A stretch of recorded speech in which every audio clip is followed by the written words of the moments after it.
జనవరి 26 మనందరికీ తెలిసిన రొటీన్ ఏంటి?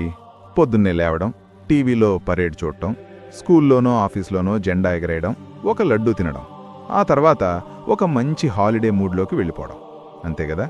కానీ ఒక్క నిమిషం, ఎప్పుడైనా ఆలోచించారా అసలు ఈ రోజు మాత్రమే ఎందుకు? ఆగస్టు 15న మనకి స్వాతంత్ర్యం వచ్చింది కదా. బ్రిటిషోడు దేశం వదిలి వెళ్ళిపోయాడు, మనం ఫ్రీ అయిపోయాం. అది చాలదా? ఈ జనవరి 26న ప్రత్యేకంగా రిపబ్లిక్ డే అని, గణతంత్ర దినోత్సవం అని మళ్ళీ ఇంకో పండగ చేసుకోవాల్సిన అవసరం ఏముంది? చాలామందికి తెలియని ఒక షాకింగ్ నిజం చెప్పనా? ఆగస్టు 15, 1947న మనకి స్వాతంత్రం వచ్చింది.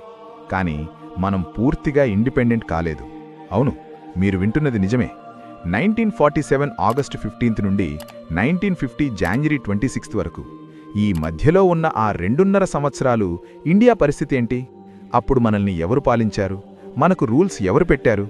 అసలు ఈ డేట్ వెనక ఉన్న ఆ సీక్రెట్ ఏంటి? ఇది కేవలం ఒక రాజ్యాంగం అనే పుస్తకాన్ని అమలు చేసిన రోజు మాత్రమేనా? లేక దీని వెనక కొన్ని వందల మంది మేధావులు చేసిన ఒక భీకరమైన యుద్ధం ఉందా? ఈరోజు మనం తెలుసుకోబోయేది చరిత్ర పుస్తకాల్లో ఉండే బోరింగ్ పాఠం కాదు. ఇది మన అస్తిత్వం, ఎగ్జిస్టెన్స్ గురించిన కథ. మీరు గనక ఈ వీడియోని చివరి వరకు చూస్తే ఇకపై ఎప్పుడూ జనవరి 26ని కేవలం ఒక సెలవు దినంగా చూడరు. ఈరోజు సెలబ్రేట్ చేసుకోవడానికి ఒక బలమైన కారణం, ఒక గూస్ బంప్స్ వచ్చే ఇమోషన్ మీకు కనెక్ట్ అవుతుంది. ఎందుకంటే జనవరి 26 అనేది కేవలం క్యాలెండర్లో ఒక డేట్ కాదు. It's an emotion, it's a power. So what is the real story? Let's dive in. ఒక చిన్న ఎగ్జాంపుల్తో స్టార్ట్ చేద్దాం. మీరు ఒక కొత్త స్మార్ట్ ఫోన్ కొన్నారనుకోండి. బాక్స్ ఓపెన్ చేశారు, ఫోన్ చేతిలో ఉంది. చూడ్డానికి చాలా బాగుంది, కానీ అందులో ఆపరేటింగ్ సిస్టమ్ లేదు. అంటే ఆండ్రాయిడ్ గానీ ఐఓఎస్ గానీ లేదు. ఇప్పుడు ఆ ఫోన్తో మీరేం చేయగలరు? ఏమీ చేయలేరు. అది కేవలం ఒక ఖరీదైన డబ్బా మాత్రమే. సరిగ్గా ఆగస్ట్ 15, 1947న మన పరిస్థితి కూడా అలాగే ఉంది. బ్రిటిషోడు మన చేతిలో ఇండియా అనే దేశాన్ని పెట్టి వెళ్ళిపోయాడు. మనకు ఫిజికల్గా ఫ్రీడమ్ వచ్చింది, కానీ ఆ దేశాన్ని ఎలా నడపాలి, రూల్స్ ఏంటి, పవర్ ఎవరి చేతిలో ఉండాలి, ప్రజల హక్కులేంటి అనే ఆపరేటింగ్ సిస్టమ్ మన దగ్గర లేదు. అప్పుడు మనకు 2 ఆప్షన్స్ ఉన్నాయి. ఒకటి, పాత బ్రిటిష్ వాళ్లు వాడిన రూల్స్నే ఫాలో అవ్వడం, లేదా మనకోసం మనమే ఒక కొత్త ఓఎస్ని డిజైన్ చేసుకోవడం. మనం రెండో దాన్ని ఎంచుకున్నాం. ఆ కొత్త ఆపరేటింగ్ సిస్టమ్ పేరే భారత రాజ్యాంగం, ద కాన్స్టిట్యూషన్ ఆఫ్ ఇండియా. ఆ ఓఎస్ని ఇన్స్టాల్ చేసి దేశాన్ని రీస్టార్ట్ చేసిన రోజే ఈ జనవరి 26, 1950. అసలు రిపబ్లిక్ అంటే, గణతంత్రం అంటే ఏంటి? సింపుల్గా చెప్పాలంటే దేశానికి అధినేత, హెడ్ ఆఫ్ ద స్టేట్, ఒక రాజు లేదా రాణి కాకుండా ప్రజల చేత ఎన్నుకోబడిన వ్యక్తి అయ్యుండటం. 1950 జనవరి 26 కంటే ముందు వరకు మన దేశానికి హెడ్ బ్రిటిష్ రాణి లేదా రాజు కింద ఉండే గవర్నర్ జనరల్. కానీ ఆ రోజు తర్వాత మన దేశానికి హెడ్ రాష్ట్రపతి అంటే ప్రెసిడెంట్. ఆ రాష్ట్రపతిని ఎన్నుకునేది మనమే, మన ప్రతినిధుల ద్వారా. అంటే జనవరి 26న నిజంగా ఏం జరిగిందంటే, పవర్ అనేది ఒక వ్యక్తి చేతిలోంచి లేదా ఒక దేశం చేతిలోంచి ప్రజలైన మన చేతిలోకి వచ్చింది. వి ద పీపుల్ అనే ముక్కకి నిజమైన అర్థం వచ్చిన రోజు అది. అందుకే ఆగస్టు 15న బ్రిటిష్ జెండా దించి మన జెండా ఎగరేస్తాం, ఫ్లాగ్ హాయిస్టింగ్. కానీ జనవరి 26న ఆల్రెడీ పైన ఉన్న మన జెండాని విప్పి ఎగరేస్తాం, ఫ్లాగ్ అన్ఫాలింగ్. ఎందుకంటే మనం ఆల్రెడీ ఫ్రీ. ఇప్పుడు మనం సుప్రీం పవర్ అని చెప్పడానికి. సరే, రాజ్యాంగం అమలు చేయడానికి ఒక రోజు కావాలి. మరి పర్టిక్యులర్గా ఈ జనవరి 26ని ఎందుకు సెలెక్ట్ చేశారు? వేరే ఏదైనా రోజు పెట్టుకోవచ్చు కదా. దీని వెనక ఒక అద్భుతమైన హిస్టారికల్ కనెక్షన్ ఉంది. దీనికోసం మనం టైం మెషిన్ ఎక్కి 1930లకు వెళ్ళాలి. బ్రిటిష్ వాళ్లతో మనం పోరాడుతున్న కొత్తలో మన నాయకులు, మాకు కొంచెం పవర్ ఇవ్వండి, మీ కిందే ఉంటాం, కానీ మా పాలన మమ్మల్ని చేసుకొనివ్వండి, డొమినియన్ స్టేటస్ అని అడిగేవారు. కానీ రావి నది ఒడ్డున లాహోర్లో జరిగిన కాంగ్రెస్ సమావేశంలో సీన్ మారింది. అప్పటి యువ నాయకులు నెహ్రూ, బోస్ లాంటివారు, మాకు సగం ఫ్రీడమ్ వద్దు, మాకు కావాల్సింది పూర్ణ స్వరాజ్యం, టోటల్ ఇండిపెండెన్స్ అని డిసైడ్ అయ్యారు. ఆ డిసిషన్ తీసుకున్న తర్వాత మొట్టమొదటిసారిగా మన జెండాను ఎగరేసి ఇదే మా ఇండిపెండెన్స్ డే అని ప్రకటించుకున్న రోజు జనవరి 26, 1930. అవును, టెక్నికల్గా మన మొదటి ఇండిపెండెన్స్ డే జనవరి 26నే.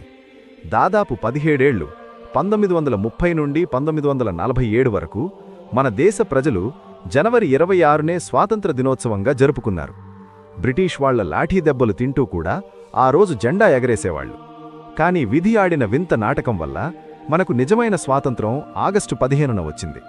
అప్పుడు మన నాయకులు ఒక ఎమోషనల్ డిసిషన్ తీసుకున్నారు. ఇన్నేళ్లు మనం ప్రాణంగా ప్రేమించిన జనవరి 26 అనే డేట్ని మర్చిపోకూడదు.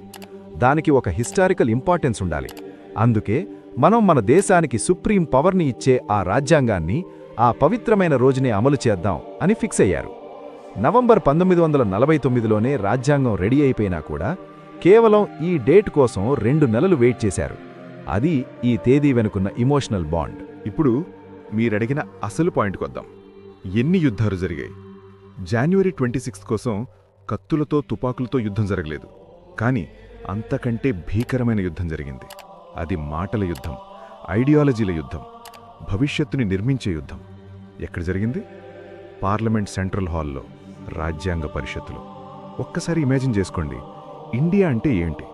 వేల కులాలు, వందల మతాలు, ఎన్నో భాషలు, విపరీతమైన పేదరికం, నిరక్షరాస్యత, అంతరాలు. ఇలాంటి ఒక దేశాన్ని ఒక్కటిగా ఉంచేలా, అందరికీ న్యాయం జరిగేలా ఒక రూల్ బుక్ రాయాలి. అది ఎంత కష్టమో ఆలోచించండి. ఒక ఇంట్లో నలుగురుంటేనే ఒక నిర్ణయానికి రాలేము. అలాంటిది 300 మందికి పైగా మేధావులు, వేరే వేరే బ్యాక్గ్రౌండ్స్ నుంచి వచ్చిన వాళ్ళు కూర్చొని ఒకే మాట మీదకి రావాలి. ఈ యుద్ధానికి సేనాధిపతి డాక్టర్ బిఆర్ అంబేడ్కర్. ఈరోజు మనం చాలా క్యాజువల్గా నాకు ఈ రైట్ ఉంది, నాకు ఆ హక్కుంది అని మాట్లాడతాం. కానీ ఆ హక్కుల కోసం ఆ హాల్లో జరిగిన డిబేట్లు మామూలుగా లేవు. రిజర్వేషన్ల దగ్గర్నుంచి భాషల వరకు, మతస్వేచ్ఛ దగ్గర్నుంచి మహిళల హక్కుల వరకు, ప్రతి పాయింట్ మీద గంటలు రోజులు తరబడి వాదోపవాదాలు జరిగాయి. కొన్నిసార్లు గొడవలయ్యేవి, అలకలుండేవి, వాకౌట్లుండేవి. కానీ వాళ్ళందర్నీ నడిపించింది ఒకటే మోటివేషన్: ఒక స్ట్రాంగ్ ఇండియాను నిర్మించాలి. మళ్ళీ ఇంకోసారి బానిసలుగా మారకూడదు. 2 సంవత్సరాల 11 నెలల 17 రోజులు ఇంత టైం పట్టింది మన రాజ్యాంగాన్ని పూర్తి చేయడానికి. ఇది మామూలు విషయం కాదు ఫ్రెండ్స్. ప్రపంచంలోనే అతి పెద్ద లిఖిత రాజ్యాంగం మంది. ఇందులో ఉన్న మోటివేషన్ ఏంటో తెలుసా? అంబేద్కర్ గార్లాంటి వ్యక్తి, ఒకప్పుడు సమాజంలో అంటరానితనాన్ని ఫేస్ చేసిన వ్యక్తి, అదే సమాజం మొత్తానికి దిశానిర్దేశం చేసే రూల్ బుక్ని రాశారు. Education is the most powerful weapon అనే మాటకు ఇంతకంటే పెద్ద ఉదాహరణ ఏం కావాలి? ఈ రాజ్యాంగం కేవలం న్యాయవాదులు రాసిన పుస్తకం కాదు, స్వాతంత్ర పోరాటంలో ప్రజలు కన్న కలల ప్రతిరూపం. సరే, హిస్టరీ చాలా విన్నాం. ఇప్పుడు కొన్ని మైండ్ బ్లోయింగ్ ఫ్యాక్ట్స్ చూద్దాం. అలాగే ఇది ఇప్పుడు మనకెందుకు ముఖ్యమో తెలుసుకుందాం. It's hand written. మన ఒరిజినల్ రాజ్యాంగాన్ని ప్రింట్ చేయలేదు. ప్రేమ్ బిహారీ నారాయణ్ రాయ్జాదా అనే క్యాలిగ్రాఫర్ తన చేత్తో ఇటాలిక్ స్టైల్లో రాశారు. ₹1 కూడా ఫీజు తీసుకోలేదు. కేవలం ప్రతి పేజీలో తన పేరు రాసుకునే పర్మిషన్ అడిగారు. శాంతినికేతన్ కళాకారులు దాన్ని అలంకరించారు. అదొక art piece, the best copy paste. చాలామంది అంటారు మన రాజ్యాంగం వేరే దేశాల నుంచి కాపీ కొట్టారని. అవును, తీసుకున్నాం. కానీ అది కాపీ కొట్టడం కాదు, ఇన్స్పిరేషన్. అమెరికా నుంచి ప్రాథమిక హక్కులు, రష్యా నుంచి ప్రాథమిక విధులు, ఫ్రాన్స్ నుంచి స్వేచ్ఛ, సమానత్వం, ఇలా ప్రపంచంలో ఉన్న బెస్ట్ ప్రాక్టీసెస్ అన్నింటినీ మన దేశ పరిస్థితులకు తగ్గట్టు మాడిఫై చేసుకున్నాం. ఇదొక స్మార్ట్ స్టార్టప్ లాంటిది, ఉన్న బెస్ట్ ఐడియాస్ని అడాప్ట్ చేసుకోవడం. Rights and duties. మనందరికీ ఫండమెంటల్ రైట్స్ అంటే హక్కుల గురించి తెలుసు, మాట్లాడే హక్కు, తిరిగే హక్కు వగైరా. కానీ చాలామంది మర్చిపోయేది ఫండమెంటల్ డ్యూటీస్ అంటే ప్రాథమిక విధులు. ప్రెజెంట్ జనరేషన్కి కనెక్ట్ అయ్యేలా చెప్పాలంటే, మీరొక గేమ్ ఆడుతున్నారు, మీకు పవర్స్ కావాలి, రైట్స్. కానీ మీరు గేమ్ రూల్స్ పాటించను అంటే కుదరదు కదా. అలాగే దేశం కూడా జాతీయ జెండాను గౌరవించడం, పర్యావరణాన్ని కాపాడటం, దేశ సమగ్రతను దెబ్బతీయకుండా ఉండటం, ఇవన్నీ మన డ్యూటీస్. హక్కులడిగే ముందు డ్యూటీస్ చేస్తున్నామా అని ప్రశ్నించుకోవాలి. చివరిగా ఒక్క మాట. జనవరి 26న టీవీలో పరేడ్ చూస్తున్నప్పుడు, ఆ యుద్ధ విమానాలు గాలిలో ఎగురుతుంటే, ఆ సైనికులు కవాతు చేస్తుంటే మీకు గూస్బంప్స్ వస్తాయి కదా, గర్వంగా అనిపిస్తుంది కదా. ఆ గర్వం వెనుక ఉన్న పునాది మన రాజ్యాంగం.